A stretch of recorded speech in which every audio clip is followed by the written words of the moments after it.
बिस्मिल्लाहिर्रहमानिर्रहीम। अस्सलाम वालेकुम students. Chapter number 1 spinal movement में आज हम पढ़ेंगे बोन की मूवमेंट, जिसके अंदर स्टैंडर्ड और कंबाइंड मूवमेंट का कॉन्सेप्ट लेंगे। इसके साथ ही रोटेशंस और ट्रांसलेशंस को देखेंगे।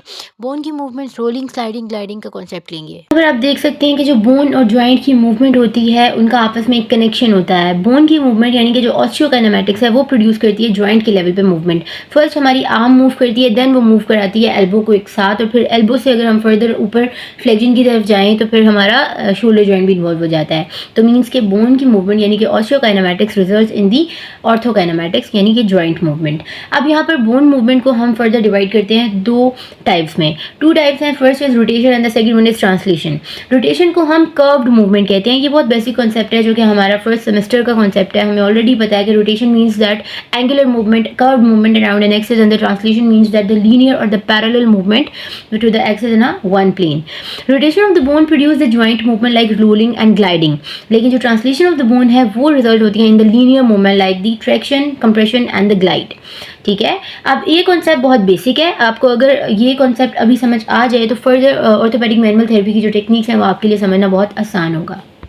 Traction, compression and gliding as compare to अगर हम रोलिंग की बात करें, रोलिंग ग्लाइडिंग की, तो वो आ जाती है हमारे पास रोटेशन, जो कि ऐसे करके अराउंड दी एक्सेस होती है।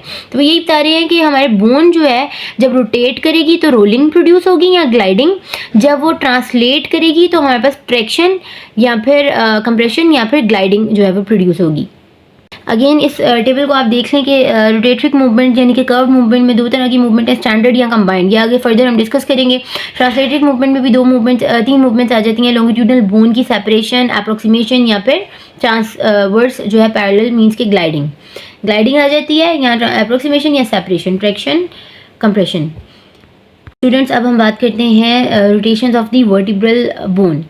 So rotations of the vertebral bone, all the movements occur around an axis and therefore from the mechanical viewpoint are considered rotations around the axis produce हो रही हैं, इसलिए इनको हम rotation कहते हैं।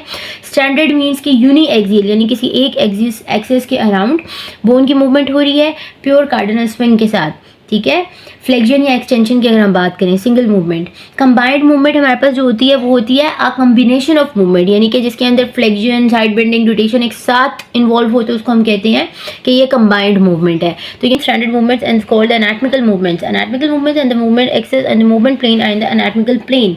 तो एनाटॉमिकल बोन की जो मूवमेंट्स होती हैं वो स्टार्ट होती हैं हमेशा जीरो एक्सेस से, मतलब कि हमने जो रेफरेंस लेना होता है वो जीरो लेना होता है। मतलब कि अगर हम डिग्रीज की बात करें तो हम एल्बो की फ्लेक्शन की डिग्री बताते हैं तो हम 0 to बताते हैं ना कि ये 0 to 150 डिग्री है। हमारा फर्स्ट सेमेस्टर का कॉन्सेप्ट है sagittal plane, frontal plane and transverse plane. Sagittal plane में हमारे पास दो मूवमेंट्स होती हैं, फ्लेक्शन और एक्सटेंशन वाइज।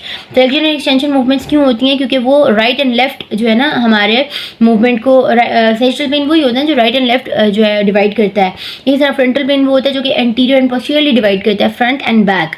इसमें जो मूवमेंट्स आती हैं वो साइड टू साइड होती हैं, जैसे कि साइड बेंडिंग, ठीक है, लेटरल बेंडिंग। इसी तरह अगर हम बात करें ट्रांसवर्स प्लेन की, तो ट्रांसवर्स प्लेन में हमारे पास रोटेटरी मूवमेंट्स ऐड हो जाती हैं।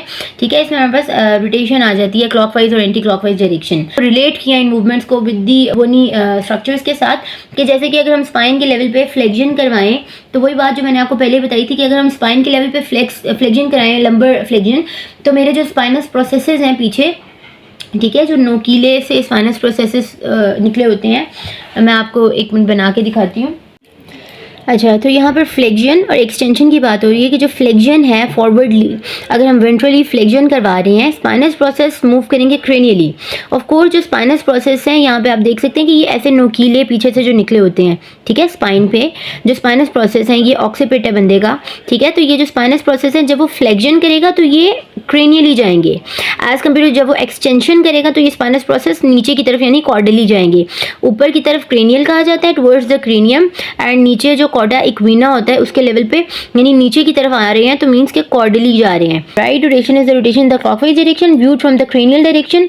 The spinous process moves to the left, कि जब वो राइट की तरफ मूव करेगा तो उसका जो पीछे से स्पाइन का जो स्पाइनस प्रोसेस नोकीला बैकबोन में है मूव करेगा टुवर्ड्स राइट, और जब वो लेफ्ट की तरफ जाएगा यानी कि एंटी क्लॉकवाइज जाएगा तो उसका स्पाइनस प्रोसेस इस साइड पे टुवर्ड्स दी राइट चला जाएगा। ठीक है, अगर आप ये मूवमेंट साथ साथ परफॉर्म करें तो आपको बेहतर अंडरस्टैंडिंग होगी।